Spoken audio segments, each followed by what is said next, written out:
All right. Well, thank you. Welcome, everyone. We're so glad to have you joining us here in Berkeley at the Graduate Theological Union, and for those joining us online, welcome to this conference on Latter-day Saint theology and divine fears in putting this conference together.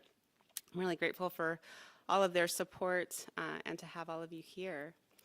I also want to acknowledge, as we're starting, that our beloved colleague, Melissa Inouye, passed away earlier this week. And later on in the conference, Patrick Mason will offer some reflections in honor of Melissa. One other announcement is that Benjamin Peters, who wanted to be here but had another commitment, has asked that we distribute a version of his paper for those who are interested. So we can send you a link to Ben's article, "Infinity Could Not Be Smaller."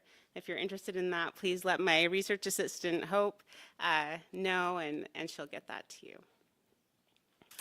All right. My introductory remarks this afternoon could be subtitled Latter-day Saint Iconoclasm for Beginners. I envision this conference as a way to think about some of the most radical ways in which the Church of Jesus Christ of Latter-day Saints departs from other religious traditions in its conception of God, including its notions of creation ex materia rather than creation ex nihilo, divine embodiment and materialism, divine empathy, suffering, and passibility in the extreme, divine limitation in the face of coexistent intelligence or intelligences, and divine dependence on human agents. And that's just for starters. As the foreword to the classic work Eternal Man by Latter-day Saint philosopher Truman Madsen, once a visiting professor here at the Graduate Theological Union, puts it, many Latter-day Saint ideas represent, quote, an absolute sea change in the history of theology and doctrine.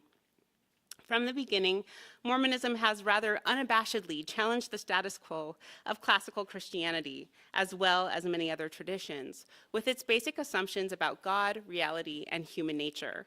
I believe that some of these unique LDS perspectives offer fruitful, constant turmoil, with a robust sense of human agency, motivating hopeful and faithful labor, rather than despondent immobility in the face of widespread crises and despair, insofar as they depict God and beings in their adversity, thus underscoring interdependence between human beings and the divine. These distinctive ideas further elevate the status of bodies, both divine and human, in religious thought and practice, and reinforce a universal human equality. Before laying out specific aspects of Latter-day Saint theology as it relates to the topic of divine finitude, I want to clarify what I mean by Latter-day Saint theology, given that for some in the audience, theology is an unfamiliar discipline, and that for others, Latter-day Saint ideas remain utterly foreign concepts. Theology is generally defined as language or discourse about God employed in a methodical attempt to understand God's divine revelation. Philosopher James Faulkner contends that due to its atheological character, LDS religious understanding includes revelation, ordinance, scripture, history, and practice, which are privileged over reason and conception. For Faulkner, revelation is the Latter-day Saint theology. Many of the ideas I will touch on come from revelations that Joseph Smith received as the founding prophet of the Church of Jesus Christ of Latter-day Saints.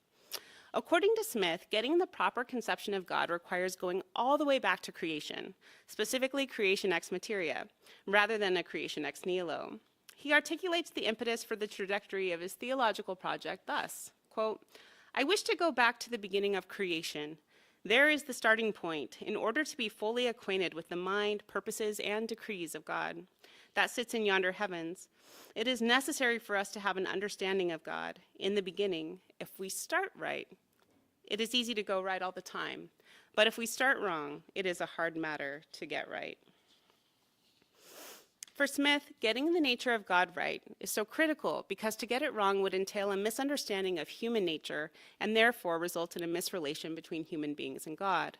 He proclaims, quote, if men do not comprehend the character of God, they do not comprehend their own character. Latter-day Saint scripture avers that man was in the beginning with God as intelligence, which was neither created nor made, and that these intelligences were organized before the world was. Smith strikingly depicts the situation thus, quote, God himself found himself in the midst of spirits and glory. elaborating that intelligence is eternal and exists upon a self-existent principle. It is a spirit from age to age, and there is no creation about it. The first principles of man are self-existent with God. On this point of being co-exists is everlasting. And Smith himself boldly maintains, quote, "The mind of man, the intelligent part, is co-equal with God himself. Their spirit existed co-equal with God." These views clearly challenge the tradition's idea of the divine's unique status as the creator and first cause of all else in existence. The Latter-day Saint view further limits divine power and agency insofar as self-existent and co-equal intelligences enjoy real freedom. The LDS canon affirms this freedom when it states, quote, "All truth is independent in that sphere in which God has placed it to act for itself, as all intelligence also, otherwise there is no existence. Behold, here is the agency of man." On a Latter-day Saint worldview, some degree of freedom carries all the way down. Orson Pratt, one of the tradition's most influential early thinkers, engages in a mid-19th century proto-quantum physics in which he contends that subatomic particles enjoy some freedom from causal determinacy. Given this pervasive notion of freedom, philosopher Sterling McMurrin asserts, quote, "For Mormonism, the universe is a pluriverse of both personal and impersonal elements, and these all have ultimate reality, and they genuinely condition one another."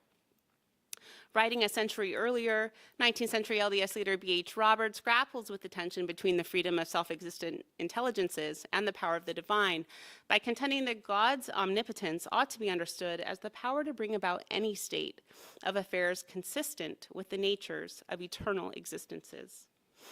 One way to conceive of divine power in this context is to focus on God's ability to redeem human creatures. Philosopher David Paulson argues that God is redemptively sovereign, having sufficient power to ensure human redemption and salvation.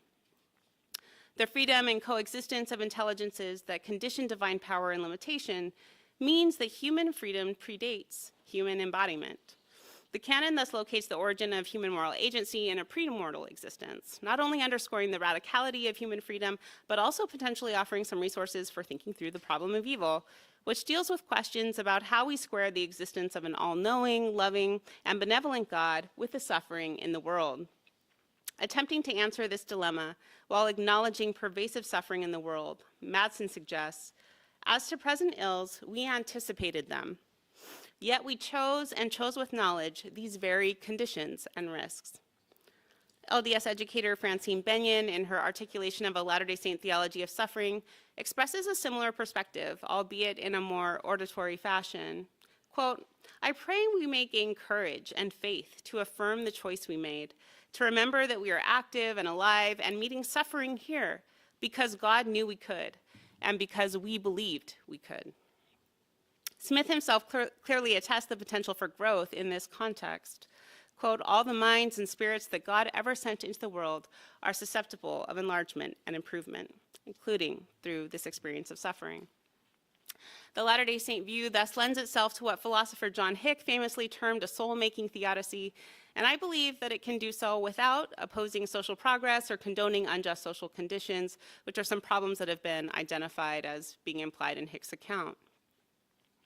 In terms of the problem of evil, Latter-day Saint thought can respond productively not only with this conception of premortal agency and God's creation ex materia, but also from the fact that the divine suffers deeply with humanity. As Paulson formulates it, the Latter-day Saint conception of deity constitutes a profoundly passible God. Although God does not share fully in human finitude, it more closely approximates human finitude and is able to succor human beings accordingly. Indeed, the canon offers a poignant portrait of a prophet observing the weeping of God. Quote, "It came to pass that the God of heaven looked upon the residue of the people, and he wept." When asked how this holy being, creator of all, could weep, the divine answers the prophet thus, "Behold these thy brethren, they are the workmanship of mine own hands, and I gave unto them their agency. And unto thy brethren have I said, and also given commandment that they should love one another, and that they should choose me their father. But behold, they are without affection, and they hate their own blood." Melissa, in a way, summarizes the Latter-day Saint split from the larger tradition thus, quote, Through a Latter-day Saint lens, I see deity not as an invisible spirit without parts or passions, but as the caring, weeping parents in whose divine image all men and women are created. Importantly, this weeping need not be construed as figurative, since the Latter-day Saint canon maintains that the divine possesses a material body. This commitment to divine embodiment undergirds an understanding of God's extreme passibility. One of Smith's published and canonized revelations declares, quote, "The Father has a body of flesh and bone as tangible as man's." This declaration, I wish to highlight the fact that divine embodiment means that God suffers and empathizes with humanity in ways that might remain elusive otherwise.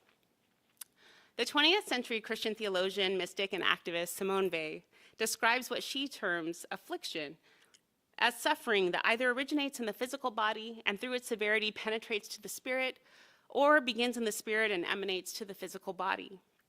On a Latter-day Saint worldview, not just Jesus, but also God, is permanently and perpetually susceptible to such affliction.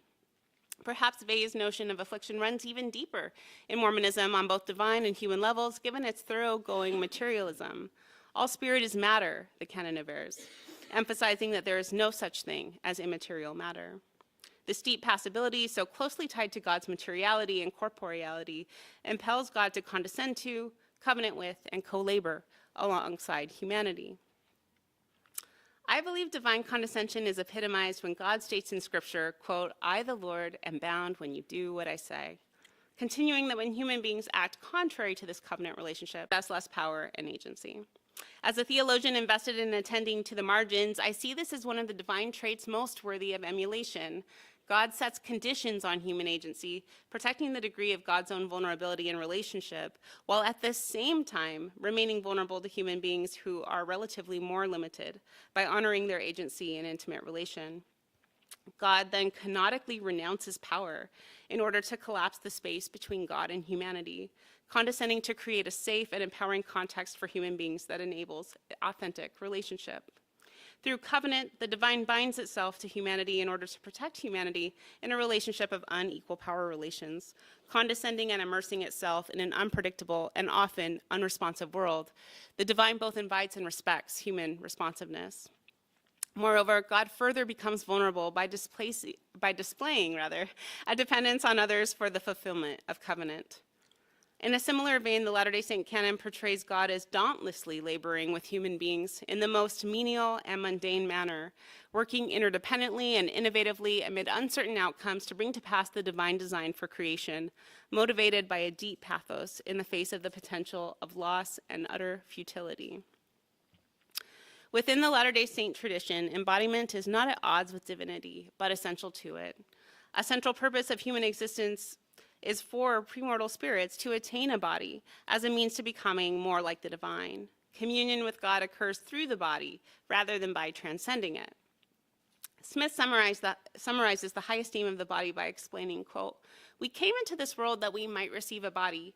The great principle of happiness consists in having a body."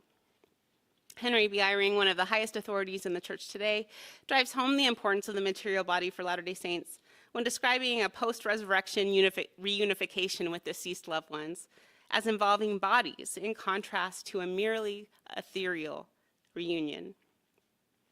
Within the tradition, bodies are further vital because human beings recognize religious truth as it becomes physically palpable.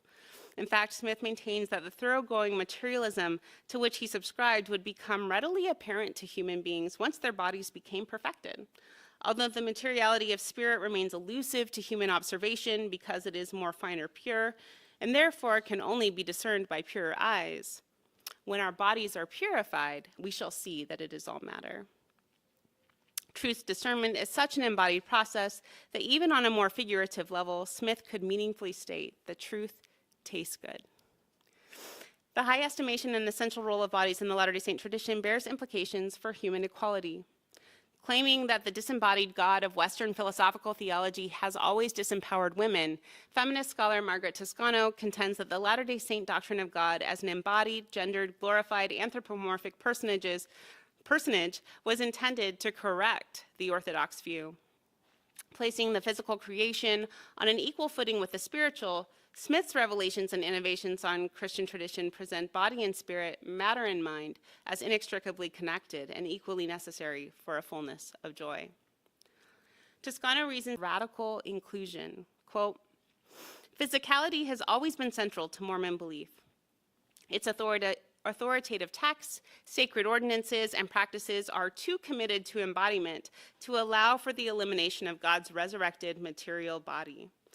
This means that if the spiritual realm, like the physical realm, is a venue for bodies, heaven must necessarily be a place for all the permutations and varieties of bodies that can exist along the gender spectrum to empower all.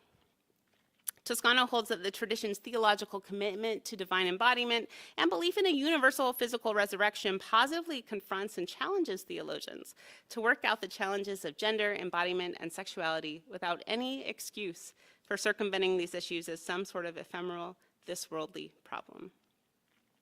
Such a task falls in line with Smith's vision for the theological ideas he revealed and espoused. He asserts that modern revelation of the sort he produced could provide, quote, a foundation that will revolutionize the whole world, end quote. I believe the ideas we'll be discussing across these 2 days epitomize the potential to offer a robust and radical theology that elevates the body, empowers those on the margins, encourages and impels labor for social justice and flourishing rather than despair, and offers a profound and radical notion of intersubjectivity. Thank you.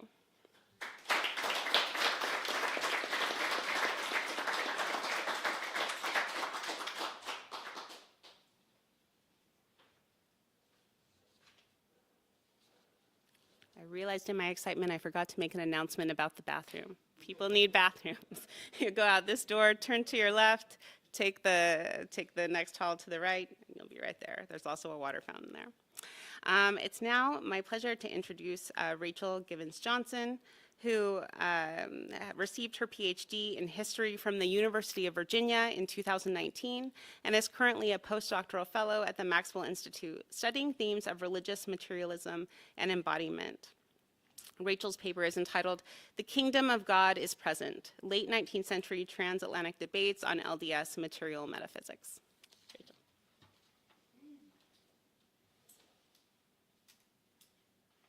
Okay. Yes, I think so. We'll see if this works. Because of the glare, I can't really see. Can you guys see? Does it look? Yes, it's there. It is there. Okay, let me go ahead and start it. All right. Would it help maybe to move that stand, that keyboard stand? I can do that, George. Okay. Great. Okay. I'm excited to start off. I feel a bit like the odd duck. Instead of doing theologizing, I'm going to be doing some historicizing. Basically, what I'm trying to do today, and this is an ongoing project, so I'm looking forward to your feedback, is to just try to set out some of the historical precedents for today's and tomorrow's theological conversations about the implications of Latter-day Saint beliefs in an embodied, ontologically similar, interactive, finite God. It may not be news to you, but it really surprised me in the midst of doing research on 19th century Spanish Catholic discourse on materialism to discover that there was actually a very lively transatlantic conversation around what was termed Mormon metaphysical materialism.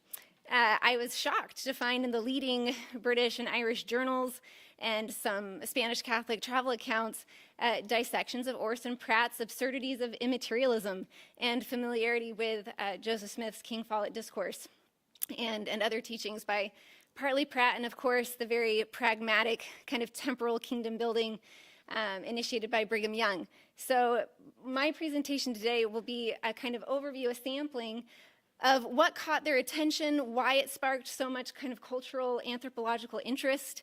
It was not a religiously polemical conversation. It was a very distinctive kind of sociological, cultural conversation. And Mormonism was a really key player in this conversation. Can you hear me okay? Okay. If you don't recognize it, this is the Salt Lake Theater. It was one of the first buildings that Brigham Young had constructed when they got established in the valley, and it really encapsulated to a lot of visitors and travelers this strange collapse that Mormonism had undertaken to bring the temporal and the spiritual, the material and the immaterial, the sacred and the profane into one spectrum. Let's see. So this was seen as characteristic of Brigham Young's interpretation of the material teachings of Joseph Smith, Parley Pratt, and Orson Pratt.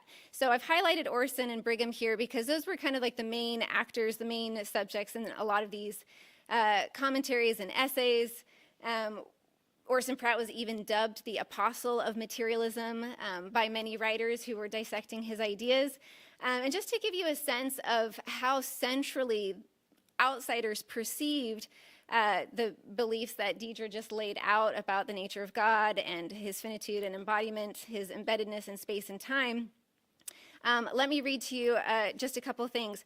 The author of a Westminster Review, this was a prominent British periodical, was summarizing for his readers the overview of Mormonism. And of course, he mentions Joseph Smith's revelations and martyrdom, angelic visitations, gold plates, the expulsions from various most familiar legends of Grecian, Roman, and Israelite story. So the fact that Orson Pratt's theology was included in this litany of perfectly recognizable Mormon trademarks indicates that Mormon metaphysics was not just a peripheral or esoteric kind of discussion. It was seen as the heart of Mormon theology. Indeed, the Dublin Review, an Irish Catholic periodical, said, "The theology of the sect is that God has the form and flesh of man, that man was not created but existed from eternity and is destined to become a god." So to outside commentators, this material metaphysics was the heart of Mormon theology. In fact, it was just the equivalent for Mormon theology when they were describing it. So let me step back and kind of situate why this might have attracted so much interest. So the time frame I'm looking at here in my ongoing research project is primarily the 1850s to the 1890s. This is after, of course, they've been established in Utah. The railways have opened access to a lot of visitors. Whitaker and Walker record at least 400 journalists and travelers and politicians visiting the community to observe and report their findings. I'm just going to focus on a few. But they came from all over. England was, of course, a prominent source of material, but there were accounts from travelers from France, Spain, Germany, Ireland, and other places. Here's a kind of cluster of themes in which Mormon materialism was discussed. One of the most prominent was this sense of a Protestant crisis that was going on in the mid-19th century. There was one kind of self-critical Protestant periodical that had a column entitled, "Is Protestantism a Lifeless Skeleton?" And in it, they conceded that it had, and for kind of two related reasons, they would focus on one or both. One is that they believed Protestantism had kind of bifurcated its theology and its religious tradition into the transcendent, immaterial, and theologically subtly divisive disputes about an ineffable God on the one hand, and a very kind of naturalistic account without any supernatural gifts or spiritual charisma. And so it kind of bifurcated into this kind of hard-nosed, rationalist-leaning naturalism, or a kind of immaterial, transcendent theological disputation on the other. And this was conceded by Protestants themselves, as well as Catholic critics and some more progressive cultural commentators. So what does this have to do with materialism? So materialism had a very fraught history. Holly Rapp has done a study on at least American 19th century discourse and tracks the kind of evolution from materialism as a philosophy rooted in 17th and 18th French and German century, French and German atheist thought, to the kind of Christian salvaging by Joseph Priestley to try to harmonize what he saw as a kind of material science and religion. And then it becomes a kind of broad stand-in for the post-industrial revolution climate of the West. It was seen as a kind of cultural threat and a dangerous sensibility that would lead to atheism and a kind of selfish individualism. For example, in 1847, North American Review. It was surveying the intellectual characteristics and tendencies of our times. And they argued that the word to best describe their era was a culminating era of material philosophy and science. All the way into the 1860s, there were pastors and religious commentators describing it as the great danger of the age and a symptom or a cause of the growing spirit of infidelity. So it had a mostly negative valence until about mid-century it started to shift and became a little bit more nuanced, as some cultural critics and religious commentators wondered whether the Protestant crisis and the progress and ills catalyzed by the Industrial Revolution and Western liberal individualism and consumerism and all the waves of migration might actually justify what they termed a kind of cultural craving for a more material, immanent religious system. So that was seen as perhaps the necessary ingredient for what people were describing as a new age requiring a new faith, and it had to have some kind of closer relationship to materialism and immanence and social realities. And so Mormonism was seen as operating in these spaces either as a kind of fascinating, eccentric model, or something to be avoided lest, it become more prominent. And so it was seen as both a warning and perhaps something to be learned from. So I'm just going to give a little bit of a taste of what this looked like to people from different stripes. So I'm going to start with William Hepworth Dixon, who wrote a really popular account of New America. It was translated into many languages and reprinted over 8 times within just a couple years. And he kind of set the tone for a new register for discussing Mormonism, not as some kind of religiously polemical issue, but something of cultural urgency. So let me describe to you a couple observations he made. He had 2 volumes, and this was just to cover the kind of cultural religious landscape of America, and the entire first half of the first volume was just about Mormonism. It was disproportionately reviewed by Dixon, and one of the ways in which he characterized it was being fascinated, one, as I mentioned, by the theater as this representation of a faith that spiritualized those worldly goods, labor, family, finance, that were denigrated by most faiths. He identified that religion is their drama or houses of worship.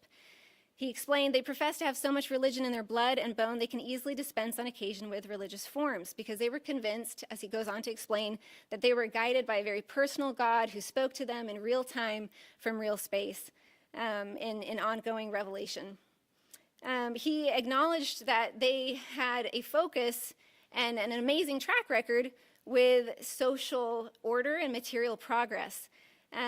He describes this as just one example of a burgeoning wave of utopian efforts sweeping across the Transatlantic, but he argued that it was the one to ground its efforts most metaphysically. He explained, to comprehend these saints, you must look beyond the beauty of their city, the prosperity of their farms, the activity of their workshops, the extent of their villages, into the spiritual sources of their strength.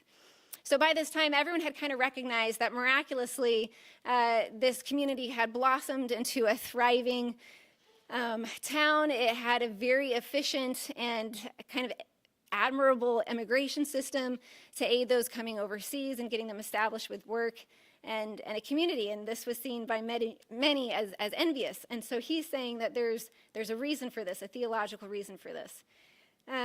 He turns not to the kind of creeds I would have expected him to. He's not looking to the Articles of Faith or any tenets from the Book of Mormon, of course. Instead, when he's trying to explain the spiritual source for their success, he refers to a catechism penned by the LDS elder John Jacks, who this was a catechism widely printed and circulated, and the bulk of the beginning is all about the nature of God. Man is, he says, God is a person with the form and flesh of man. Man is part of the substance of God and will himself become a God, populating the earth as a colony of embodied spirits to found the kingdom of God on the earth. And so he says that's the ticket. That's the secret to understand what's going on here with this community. He believed these ontological claims infused all of Mormonism. He acknowledged that despite Brigham Young's ostensible rejection of some of Orson Pratt's more metaphysical ideas. He said Pratt is too much of a scholar for Young to comprehend and tolerate. He sensed some tension there and wasn't wrong. But he said, mystical though these claims from Pratt may be in the main, they exert a mighty spell over the imagination and a mighty power on the, and yet that sensibility had infused and shaped their culture and their practice. And so one of the results was this. In describing the missionary message, he said, they pronounce against the world and the world's ways. They declare the need of a great change. And this is interesting because this is one of the first accounts to present Mormonism as a kind of new, progressive, modern-facing movement instead of a kind of atavistic, strangely kind of Israelitish, monstrosity of dead religious forms is how a lot of people used to refer to it. And he's kind of shifting it to, this is actually a very modern religion. He says, they promise the poor man merrier times and a brighter home. They offer the starving bread, the houseless roofs, the naked clothes. To the craftsmen they promise mills, and to the peasant farms. The heaven of which they tell is not placed by them wholly beyond the grave. Earth, in their opinion, is a part of heaven. And he goes on to relate this directly to the kind of practical implications of how they deal with poverty and with social inequalities. He says, they represent Joseph as the pastor of the poor, and that the lowly are the favorites of God. And so with mixed admiration and skepticism, he perceived that Mormonism upended the cultural scripts for materialism, which up until that point were still largely negative, from a kind of rationalism or just kind of hedonistic moral degeneracy. And they were doing none of those things, according to Dixon. Instead, they were producing clean streets, bright houses, fruitful gardens, peaceful cities, thriving schools, industrious citizens, and effective care for the poor and the migrants. I thought this was a kind of funny aside. He says, being what they are and believing what they do, their merits are perhaps more trying to our patience than their crimes. It is thought that many persons in the United States would endure them a little better if they would only behave themselves a good deal worse. The cognitive dissonance was uncomfortable. They were not behaving according to script. He points to other manifestations of the materialist commitments in other ways. He points out a kind of psychic spiritual confidence, an unanxious and festive nature in their worship, and a radical affirmation of labor as a holy act. In fact, he portrays them as more liberal than most of the other existing creeds because of its affirmative stance towards life, unsullied by notions of depravity, undistracted by realms of transcendent otherness, and untroubled by fears of the flesh and its pleasures. And this, to him, was the key to Mormonism's success. He thinks that it responded uncannily well to a religious cultural need provoked by Protestantism's deficiencies. And while he wasn't quite sure this was the right cure, he thought that it, in an age that craved a living gospel, as he says, an instant revelation and a personal God, these needs were going critically unmet in the most liberal nations of our age, but here the Latter-day Saint steps in to supply all wants. Unless we think this was unequivocal endorsement, he actually believed that the weakness of men's souls and imaginations drove them to this kind of imminent material religion, and if they were made of sterner stuff, they could handle the kind of abstract theological subtleties that faith required. But he did recognize that there was a certain accommodation required that was going unmet and unaddressed except by Mormons and other movements. So this was an interesting motif that was taken up by a lot of other journals and periodicals, sometimes reviewing Dixon's work and kind of adding their own observations and interpretations. One of those being the Quarterly Review, which was a kind of conservative political British journal, widely circulated, one of the most widely read of the 19th century in the West. And they too situated Mormon materialism at the forefront of what they saw as a kind of pendulum swing to what they conceded was a kind of a narrow view of religion propagated by Protestantism that insisted too exclusively on the hopes of the world to come and seeking access to the sublime. And so they believed that was an error, and then Mormonism was kind of the symptom of a reactionary pendulum swing. But they conceded some benefits. So in trying to correct this, they say the Mormons have caricatured the truth that religion also has an office in this world and in this life. This is manifest in their unremitting industry, their skillful organization, their elimination of poverty and idleness, and their confident claims to full enjoyment of the earth's wealth and sweets, and a total rejection of asceticism. And then they go on to say, in sober earnest, this seems to be the key to the whole system. Again, rooting it back in this material metaphysics. As the Mormon deity is a material being and man partakes of his substance, and as the kingdom of God is present among the Latter-day Saints and the guilt and punishment of sin are banished from their creed, so all their hopes and joys are summed up in the present. And like Dixon, they're a bit ambivalent about whether this is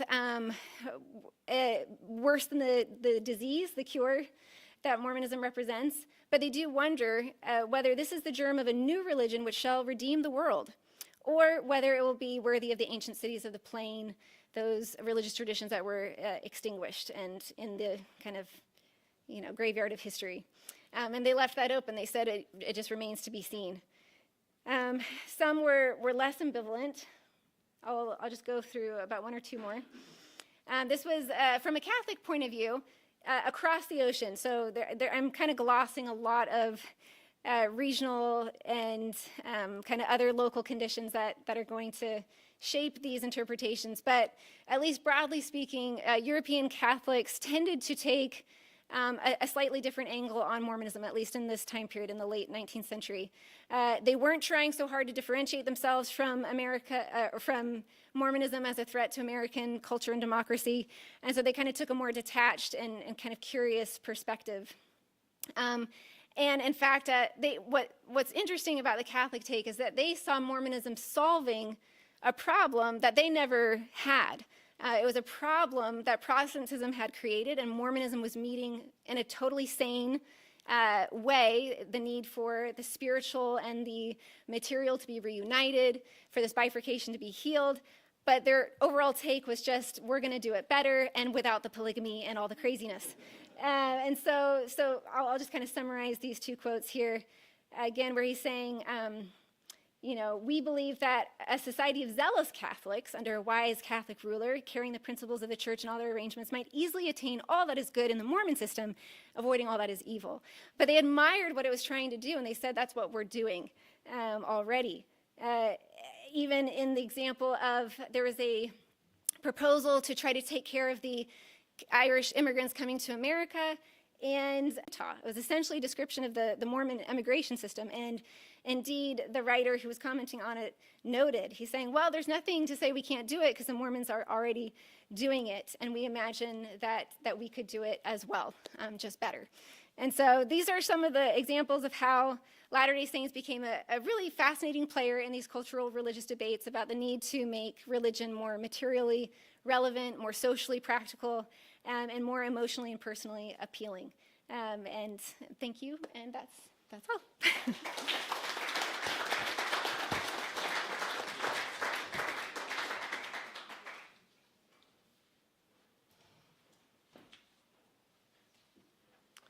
Thank you, Rachel. We'll have time for a collective Q&A after George's paper. I'll now introduce George Handley, who teaches environmental humanities at BYU and directs the Global Environmental Studies program. Among his more recent publications, he is the author of The Hope of Nature, Our Care for God's Creations, and a forthcoming book, Eco-Theology and Literature, From Chaos to Cosmos, with Routledge, that explores themes of theodicy in contemporary American fiction. The title of George's paper is Unorganized Matter as a Foundation of Social and Environmental Morality in Latter-day Saint Theology. Thank you, Deidre. Thank you for all your hard work, and to Brian and Patrick for your help as well, others who've helped. Excuse me. It's a privilege and honor to be here. This is where I finished my dissertation down the hill at the LDS Institute 29 years ago this spring. And Mark Rathall and I were graduate students together over 30 years ago, so it's a real privilege to be here today. Cormac McCarthy's novel, The Crossing, features a Mormon-born ex-Catholic priest who tells the protagonist, Billy, of his spiritual journey. He was once persuaded that God was so super transcendent that he heard the voice of deity in the murmur of the wind, as he puts it. And he tells Billy that this idea of the ubiquitous God made God manageable. His idea holds up until nonsensical evil and accident and human suffering shatter the illusion of such a coherent and cozy cosmos. As a now self-described heretic, he says he is persuaded that, quote, to see God everywhere is to see him nowhere, end quote. I want to explore the meaning of this statement and argue that there is perhaps something particularly Mormon about his newfound heresy, although I don't necessarily believe McCarthy was intending this, that is valuable for turning believers to social morality. In our American cultural wars over the climate and over social justice, we have two polarized theological extremes that seem not to be able to tolerate living in a space of uncertainty. On the one hand, we have a version of the ex-priest's former theology that sees God present at all times and in all places for any number of reasons. He is evident, as it were, in every breeze. This is a theology in which there is no such thing as coincidence and where there is no such thing as genuine surprise or accident. When confronted with tragedy, such a theology often ends up obligating the believer to attribute terrible things to God. This is a phrase that the ex-priest actually uses. This is the equivalent of saying, as do many climate skeptics, for example, that I've spoken to, that if the climate is changing, it is because God wills it to change, not because we make it change, let alone that we do so against God's will. Climate change, in other words, is read as a sign of the last days, or perhaps worse, such a theology meets tragedy or accident with simple denial.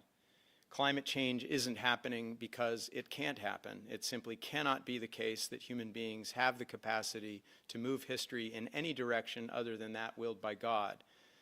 In my research on this question of climate skepticism in Christianity, and my findings are found in a co-authored book, Climate Change Skepticism, a Transnational Eco-Critical Analysis, I found that this is not an uncommon position among many believing public figures, former Senator James Inhofe, Sarah Palin, Pat Robertson, and our good LDS brother Glenn Beck, among others. This is a Latter-day Saint,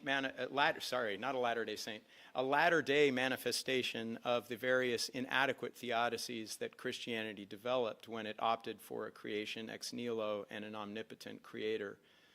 In these theodicies, evil and suffering are explained by essentially denying that they are really evil or really suffering. What is especially problematic about such theodicies is how they exploit divine promise of justice by making illusory the idea of human agency and responsibility, since in essence everything we do takes on a transcendent and more positive character than what is intended in any individual action. Injustice only happens because it is part of some larger plan. To worry about injustice and to believe that we could alter its course is to elevate human choice above and beyond the reach of divine will. This is especially common with large-scale events and collective events. The larger and more collective the scale, the more we are attracted to the idea that human agency is a stand-in for divine will. In an attempt to protect the transcendent God from the messy stains of human history, we end up blaming him for our sins. As one evangelical world where bad things happen as collective punishment for our sins. The ex-priest rightly insists, however, that if God is everywhere, he is nowhere, because this means he can't be distinguished from the natural secular flow of time and accident. If he wills all things and all things reflect of divine order, then any idea of divine suffering and atonement is rendered utterly unnecessary, since the scales of justice are already always perfectly balanced. Because it equates divine will with the unfolding of secular time, I consider this theology to be a rather acute form of secular despair, ironically offered, though it may be in the name of Christian belief. It is a secular despair because it renders God, and more specifically Christ, unnecessary. It banishes him from the very world it pretended was controlled by divine will. Real secular despair, of course, comes to a similar conclusion, but through a different lens. According to this theology, God cannot be definitively traced or evidenced in the world. Natural theology is out, either through the workings of nature or through the unfolding of history, and therefore cannot exist. However, sin can be traced definitively. In fact, identifying and explaining the roots of human error would appear to be the very job of what we have commonly called secular criticism since Edward Said. We are bound to repeat history if we don't know history, as the saying goes, so knowing the proper identification of sin or error, and of the sinners, as it were, is a method for guaranteeing our own moral purity. Hurricane Katrina also then becomes not a calamity or tragedy. It is only a symptom of, and therefore a kind of natural punishment for, human sin. In this case, our greed and indifference to the plight of the earth and to the plight of the poor. Now, I don't have the space to spell this out, but suffice it to say that environmental rhetoric today relies heavily on a narrative of an unfortunate fall with all of the associated finger-pointing and blame. Now, I don't want to be misunderstood. I certainly accept the compelling evidence that Hurricane Katrina and many other more intense and more frequent hurricanes are evidence of the magnifying effects of anthropogenic climate change, and that the disproportionate sufferings of the poor and people of color that result from such events are preventable. If anyone knows me, knows that I am a climate activist, but I also understand that it is a fool's errand to try to trace a line of perfect causality and to turn such events into symbols of imagined divine or secular justice, and to imagine that I can extricate myself from complicity simply by passing such judgments. In either narrative, there is no remnant of tragedy, no remnant of consequences disproportionate to our intentions, and therefore no need for atonement. In both narratives, ironically, a belief in a ubiquitous God who is self-evident in the workings of the natural world, or a belief in his utter absence, both presume that it should be enough to simply look at the facts of nature and of history to know what is right and to inspire us to choose it. Both positions imagine that morality is easy because it is self-evident, dictated by the very nature of things, and does not require any wager or involve any risk. Both positions imagine, wrongly, that human imagination and agency play no role in the perception of reality itself. Nature of reality by means of direct dictation, as if what God or nature revealed to us had no relationship whatsoever to the kind of questions we pose or to our disposition or even interest in knowing anything. The restored gospel stipulates three theses that I see at play simultaneously in events in secular time that I think would move us away from these two unfortunate choices. First of all, and Deidre's done a wonderful job of summarizing many of these, human agency is inviolable. And second, nature and its laws and processes stand at least somewhat independent of divine power. And third, God, who can be trusted absolutely, is an embodied being capable of breaking into secular space, time, and language. In one of Joseph Smith's more beautiful and perplexing revelations in section 88, the light of Christ is described simultaneously as the light of the sun, in the light of the sun, and the power by which the light of the sun was made. No matter how uncomfortable it might be for us to admit, Latter-day Saints do not believe in a God that fits the traditional descriptions of this super transcendent and ubiquitous God of Christianity. Nor is he exactly only immanent. He is described in and through all things, but also outside and around all things. I believe this is a creation doctrine that is more panentheistic, that is, all things are in God, than it is pantheistic, where all things are God, or even strictly theistic, in which God stands radically outside of the universe. As Elizabeth Johnson clarifies, rather than conflating God with nature, panentheism allows that God who dwells within also infinitely transcends the world at every point. We might add to the ex-priest's assessment and say that we don't see God everywhere, but we also don't see him nowhere. We see God somewhere, in some places, and in others, or maybe even in the same place, he is also absent. He is uncanny. If human agency is inviolable and nature has a measure of independence from God, as manifested in a creation ex materia, then God's creative power is more like that of an artist or conductor of an orchestra than like a magician. And like an artist, his creations are not born of an ability to control, but to suffer and partner with and thereby transform all things. We must remember that the restored gospel explicitly posits a cross, of course, from the Book of Mormon, for everything and anything that is difficult to bear as mortal biological beings. God's healing power is not manifested in the fact that he offers explanations or concepts that ease our burdens, but instead offers an experience of a shared burden. Although not extracted or erased, our burdens are thereby transformed by a changed consciousness. Let us remember, too, that Christ suffered, and I quote here from 2 Nephi 9, the pains of every living creature, end quote, and I quote again from Mosiah 27, because he remembereth every creature of his creating. We cannot understate the importance of this concept, since it means Christ's compassion goes well beyond our sins and our struggles with our own biology and mortality.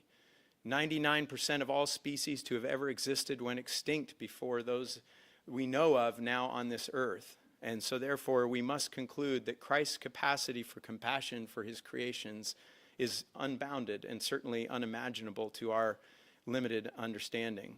Maybe in our human selfishness we have reduced his suffering to a legal petition about sin and their related suffering and the related sufferings of sin, but not as the great creator's ultimate kenosis on behalf of all creation and of all natural suffering. This is a Christ whose capacity for fellow suffering is central. In this, he far more resembles the descriptions of divine power, as we're going to discuss at this conference, no doubt, that we find in process, open, and relational theologies and liberation theologies than he does the God of traditional Christianity or the God of American evangelicalism today, despite some Latter-day Saints' romance with such ideas. A God whose compassion is his power, whose even wordless and vulnerable suffering born of anguish is his best sermon, a God whose numberless and suffering creations are all known and loved. Sterling McMurrin rightly intuited over 50 years ago now that creation ex materia helps to answer some of the problems we associate with evil, with human and natural suffering, but I would insist not all. As I wrote, and I hope you'll apologize or forgive me for quoting myself, but as I wrote in my essay, but I think that's what you're supposed to do, right? Rather than I wrote an essay called "The Economy of Creation" in my book, "The Hope of Nature," and I said this: the comfort these doctrines provide in addressing the problem of human suffering does not entirely compensate for the additional burdens they create. They help to ease the burden of the problem of evil and suffering by taking some of the blame off of God, but they introduce us into a universe that is perhaps more tragic and more uncertain than we had imagined. God is harder to discern in the workings of such a world. Natural theology has not sufficed to trace all that God is or all that he does. That doesn't mean he is absent wherever we do not find him. It only means that we can never know definitively. But maybe this is the point. God is only meaningful precisely because he is partially hidden, always a mystery, even if he is also potentially potently present and the world seems evidence enough of his existence and love. It is as if the restored gospel says to us in the face of what happens, as if all at once, that God is the cause of all that happens, nature is the cause of all that happens, and we are the cause of all that happens. And that's the end of my self-quoting. And here we get to the heart of what I want to suggest. A theodicy can be dangerous when it seems to offer definitive interpretations of events and thereby shuts down a believer's response to the present needs of this life on this earth. It is a way of shielding us from experience itself. This is why uncertainty is so valuable. Uncertainty invites and makes room for my creative response to my unfolding life before me. When terrible things happen, I can feel responsible to redress suffering and injustice, and I can feel trust that God has in fact called me to this work, and therefore I can act in hope that it matters to act, and in trust that God will attend to what I cannot control. And I can use my best knowledge and understanding. Pretty commonsensical, and it's actually how most people respond to suffering, but for some reason we twist it upside down. The adage that we should pray as if everything depends on God and act as if everything depends on us, which has been attributed to Brigham Young and to St. Augustine. I haven't had the time to trace where that came from originally, so somebody knows they can help me. It may sound like merely rhetorical flair, but I think it may be the case that we must be of more than one mind, to both pray in faith for miracles and work respectfully within the laws of nature to make things right. It also means that we can be content with the process of such work, understanding that we are aiming toward, but never entirely embodying divine justice. If apathy about the conditions of the world is one sin, another is dogmatic belief in the unquestioned righteousness of one's politics. As Erazim Kohak rightly argued, secular and religious beliefs can become an ism and an ideology when they are no longer called upon to solve a present problem, but are instead used as grounds for an identity. We deny the suffering of Christ by pretending to ourselves his suffering wasn't really necessary. Latter-day Saints have a long history of working for improvements in this world to maximize human flourishing, which Rachael just alluded to, and yet we are still capable of using the church and its doctrines to bypass problems and suffering we could otherwise relieve. I certainly envision a Mormonism that embraces the opportunity to relieve suffering everywhere. Uncertainty about the meaning of events relieves us of the burden of judgment and opens us to the complex interrelations between an individual's biology, human agency, and divine purpose that are at play in any situation. As Lowell Benyon had learned from decades of serving the underprivileged in the 20th century, it is not a rejection of self-reliance to admit that, quote, people are not always solely responsible for what they are and do. They have been shaped for good or ill by forces beyond their knowledge and in certain instances beyond their control, end quote. This is a man with decades of intimate knowledge of people's circumstances in Salt Lake City. Although we have our agency, we are all subject to the agency of others, to nature, and to divine providence. We are interdependent, and as such, we must learn to use our agency to maximize the agency of others. This includes removing impediments that might hamper their chances for flourishing. It means stewardship over the social environment to ensure the more vulnerable are not held back. Surely that includes ensuring better public health, better public education, better environmental well-being, and more equitable access to power and opportunity. We may not always agree on how to get there, but these ambitions, locally, regionally, nationally, and internationally, should not be controversial nor marginal to what it means to be a Latter-day Saint. Let us return to McCarthy's Mormon-born ex-priest to conclude.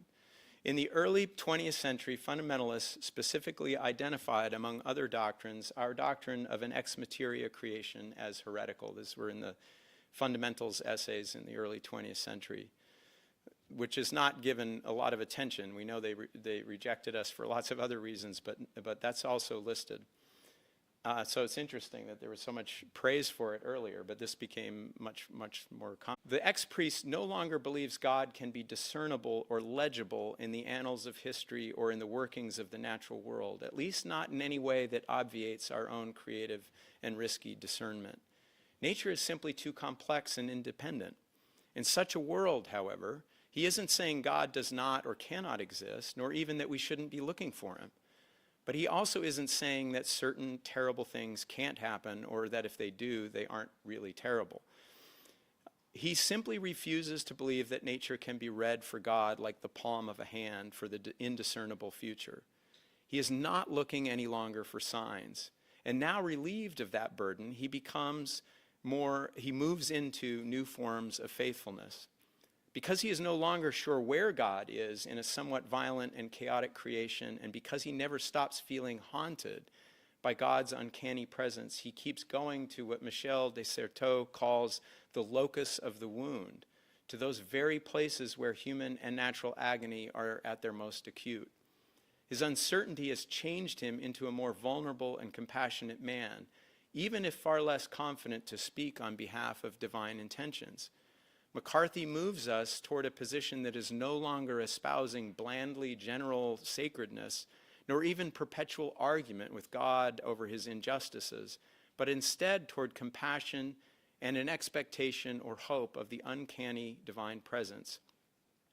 As Matthew Potts puts it eloquently, it is only in such a state of estranged wonder where God in the world becomes possible for the ex-priest. Yes. You should be studying with him. I've never met him, but I love his work. Estranged wonder is what I experience in any case. Life feels terribly and painfully random at times, and at others it feels designed, cupped around me like hands around a fragile candle, seeking to keep my flame of faith alive. I experience the wonder of a physical world that seems to need no one, not even God himself, to move and have its being, but also a world that seems at every turn to intimate his loving presence, his sustaining breath, and my welcome place in it. I'm estranged by a God who is at times infinitesimally remote and magisterially impersonal, but strangely and wondrously intimate in my life. He seems capable of intervention and of miracle, and yet also limited by what is. I only mean to say that I find myself attracted to a more inductive rather than a deductive theology. It seems a mistake to accept a postulate about God and then go about my life seeking signs to conform to this postulate. This is the great danger of an explanatory theodicy. It robs us of the rich and soul-expanding experience, even sometimes crucifying experience of suffering that bears with uncertainty in faith. Theodicy, in other words, is something to be experienced, not something to be conceptualized or systematized. The wind bloweth where it listeth, said Jesus. This he says in response to Nicodemus's bafflement about what he means by being born again. It seems to be that in our experience of wind, its point of origin as well as its destination are a mystery. But there is no doubt that we feel the wind and hear the sound of its movement, even if it can't be pinpointed, which is perhaps to say that it might seem as if God's movement and motion in the world is as undeniable as it is indiscernible. Indeed, stronger than the faith to believe we can discern God's outline, and stronger than the faith that declares him dead, is the faith that imagines and even begins to trust that somewhere in the noise and chaos of the whirlwind is a still small voice, even if we are still waiting to hear it. Thank you.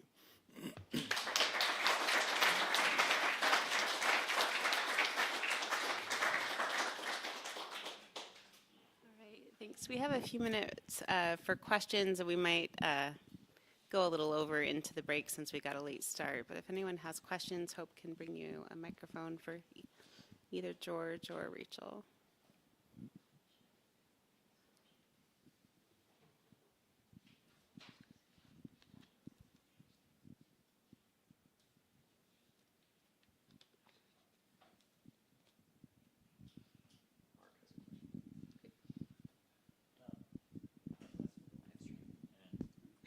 Okay.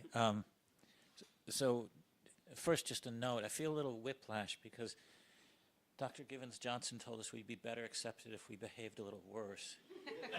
and you're trying to get us to really behave ourselves, George.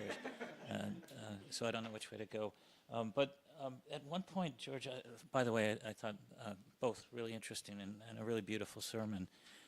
But I just wanted to ask, at one point you talked about the confidence that God will attend to what I can't control.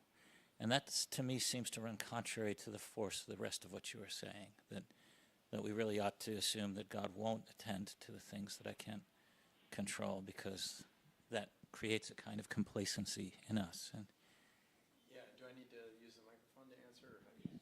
Yeah, okay. Or can I? Yeah. Oh, it's just for the live stream. Okay. That's a great question. And I actually sort of thought I needed to put a whole paragraph there when I wrote that sentence, and probably needed to think about that a little more carefully, because I was not sure what the right verb was. Attend was the one I chose, but I kind of, because I didn't want to say he takes care of or controls everything that I can't control. But I think trust in divine providence for me in our theology seems everywhere scripturally and elsewhere to point to confidence that somehow things are not unknown to him, so that nothing happens without his notice. That doesn't mean that he intends everything to happen or that he sees everything before it happens. I don't pretend to have answers to that kind of a question, but I think it means that the tragic element is at least suffered for, and that in being suffered for, there's something potentially always redemptive about it, I guess, about things that happen that I can't control. But I'm trying to point to the danger of pretending to know what that might be. So for me, that's just sort of that exercise of faith or trust that says, what's the Irish, or not the Irish blessing, the sort of Alcoholics Anonymous adage that, somebody help me. You know? Yeah. But, and the wisdom to know the difference. But I think there's something about sort of trusting that God understands, and I mean, I guess part of it too is, you know, if it's the agency of someone I love that is making choices that are causing me pain, but I can't stop them, or I can't seem to persuade them otherwise, you know, I think a faithful prayer often sounds like, you know, please attend to this person and please care for this person in a way that goes beyond what I'm able to do. But it's not a disavowal of what I have to do or should do. It's sort of a partnership, I guess, is the language I'm looking for. I don't know if I got there yet, but. So maybe if I assume that I don't actually know what I can't control, right? That it's really unclear what's within my power, then I won't come up against these limits where I say, okay, I wash my hands of this now. It's God's responsibility. Yeah, I mean, that's part of the anxiety of the whole venture, right? Is not knowing exactly what I can control and what I can't, right? I mean, I'm thinking, you know, parenting is the example that comes most readily to mind. The anxiety of the parent who worries about the choices of the child and doesn't know almost at every turn, when am I supposed to intervene, or if I intervene, what do I say? And I think living with that uncertainty and that anxiety is part of the cross we bear. I think what gets dangerous, right, is when we start imagining to ourselves that there's always a very clear path ahead, and it is chosen without sort of recognizing the possibility that there are limits, which is, you know, what's lovely about the serenity prayer is sort of, I also am going to need some help knowing what I need to let go of.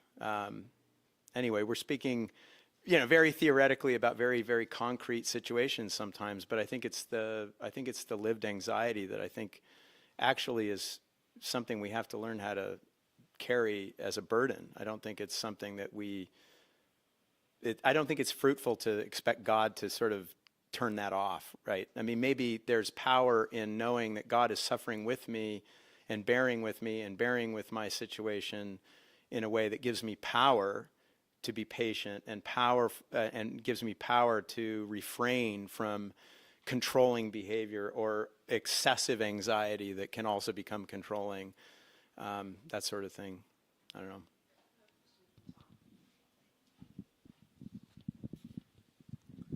Thanks to both of you for your presentations. My question is for George, and I should preface it by saying I like so much of what you said, but I'm going to focus on something I'm not quite sure about, maybe get some clarification. It seemed to me throughout your presentation you were wrestling with how to think about God's presence as in terms of omnipresence. Is God truly present to all creation? And you tell us that if God is everywhere, God is nowhere. You talk about God breaking into space-time. You say we see God in some places, but not everywhere. And yet, on the other hand, you say you're a panentheist, pan meaning all, en meaning God. And you say that God is affected by and suffers by all kinds of things. I'm trying to figure out how can God really be affected by everything if God's not present to everything? Well, thank you, and I admire your work very much. So I'm actually hoping you'll solve this problem for us. Yeah, I think that's.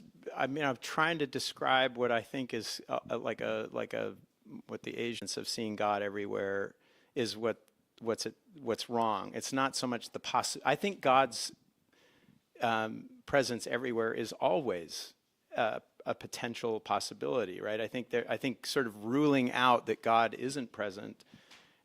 It's just that experientially, it's not an obvious fact to me that he's everywhere all the time. And I think that's what McCarthy was sort of pointing out, was that was the ex-priest's error, right? Is that he sort of thought, and he imagined to himself a very cozy, reassuring world, but then it couldn't accommodate the things that were happening that meant it obligated him to attribute to God these terrible things, right? And when he finally realizes that that's not right. I think for me, it was just that idea that there's always that potential, right? And so one has to keep oneself open to that, and never assume that it's just that experientially I can feel very alone in the universe, and I can feel like God doesn't exist, or if he does, he's extraordinarily distracted by something other than my life, right? And yet conceptually, as a person of faith, I say, well, that can't entirely be true, but I also know, Latter-day Saints, and I'm sure other Christians do this too, where it's like, God's telling, I need to ask God every day whether I turn left or right, and whether I buy this lunch or that lunch, and I'm like, wow, that seems like you're taxing him. He's got other things to worry about. So there can be a kind of narcissism that centers God around everything that's happening to me, and I think there's some mental, spiritual health that comes from sort of recognizing that, God does have other things to pay attention to, and maybe it is okay that he's paying attention to something else. But I think there's also some danger in sort of writing him off, right? And saying, well, he can't. I don't know if that's a satisfying answer, but you can help me later. Right?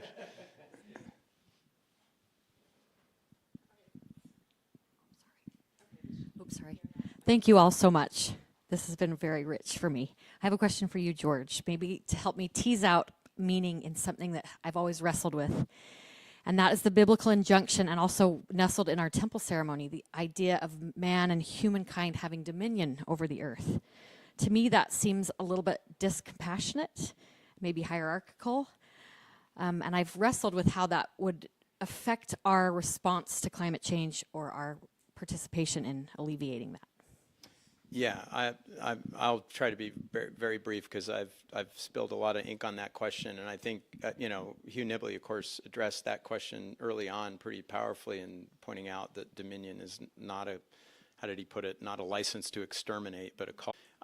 And when you contextualize the Genesis account in the larger revelations and teachings of Joseph Smith, and it softens the tone of that quite considerably, in a way that I think is helpful. But have a uniquely LDS, or at least a strong LDS accent, is the way in which, we were named by a number of environmental historians. One in particular called us the Lord's Beavers, because we were so good at damming rivers in the 20th century that Mormons were hired all over the country to dam rivers.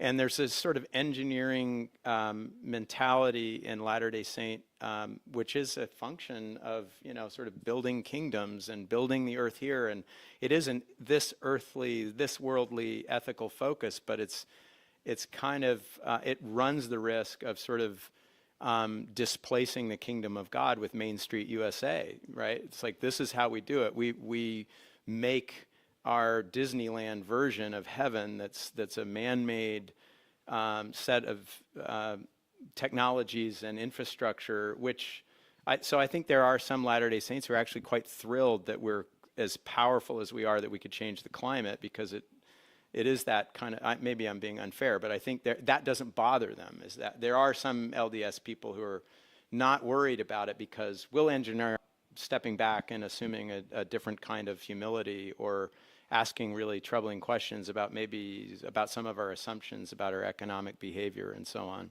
Anyway, that's a longer conversation, but.